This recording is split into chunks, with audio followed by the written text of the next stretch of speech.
Doctor Manmohan Singh ವಿಶ್ವವಿದ್ಯಾಲಯ ಮತ್ತು APD ಐಡಿಆರ್ ಸ್ವಯಂ ಸೇವಾ ಸಂಸ್ಥೆಗಳ ಸಹಯೋಗದಲ್ಲಿಂದು ವಿಶೇಷ ಚೇತನರ ಒಳಗೊಳ್ಳುವಿಕೆ ಮತ್ತು ಸುಧಾರಣಾ ಕ್ರಮಗಳ ಕಾರ್ಯಕ್ರಮವನ್ನು ಸರ್ಕಾರದ ಹೆಚ್ಚುವರಿ ಮುಖ್ಯ ಕಾರ್ಯದರ್ಶಿ ಉಮಾ ಮಹದೇವನ್ ಉದ್ಘಾಟಿಸಿದರು.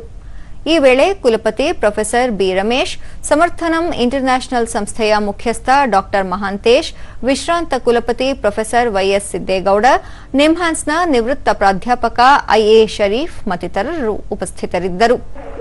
ಇದೇ ವೇಳೆ ವಿಶೇಷ ಚೇತನ ಕ್ರೀಡಾಪಟುಗಳು, ಸಾಧಕರು, ಸ್ವಯಂ ಸೇವಾ ಸಂಸ್ಥೆಗಳ ಮುಖ್ಯಸ್ಥರನ್ನು ಗೌರವಿಸಲಾಯಿತು. ಬಳಿಕ ಉಮಾ ಮಹದೇವನ್ ವಿಶೇಷ ಚೇತನರನ್ನು ಸಮಾಜದ ವಿವಿಧ ಹಂತಗಳಲ್ಲಿ ಒಳಗೊಳ್ಳಲು ಕರ್ನಾಟಕ ಸರ್ಕಾರ 2 ದಶಕದ ಹಿಂದೆಯೇ ಪ್ರತ್ಯೇಕ ನಿರ್ದೇಶನಾಲಯವನ್ನು ಆರಂಭಿಸಿ ಕಾಯ್ದೆಯನ್ನು ಜಾರಿಗೊಳಿಸಿದೆ.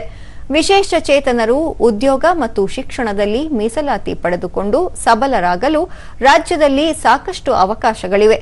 ಶಿಕ್ಷಣ, ಆರೋಗ್ಯಕ್ಕೆ ಸಂಬಂಧಿಸಿದ ವಿಶೇಷ ಚೇತನರ ಬೇಡಿಕೆ ಮತ್ತು ಸಮಸ್ಯೆಗಳ ಪರಿಹಾರಕ್ಕೆ ಆದ್ಯತೆ ನೀಡಬೇಕು.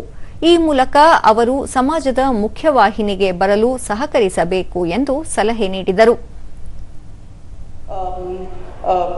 People who are sighted as well as those who are visually impaired, so that we can have a conversation about how we can do better. We want to do better. Karnataka recognizes that we can do. There are many more things that we want to do, and we request all of you, we need conversations like this, we need conferences like this.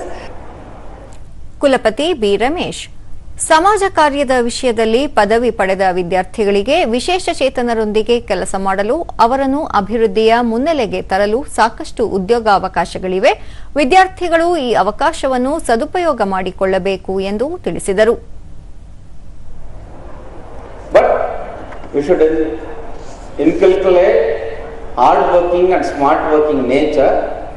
You should love your profession. You should dedicate your profession. So you will get plenty of opportunities.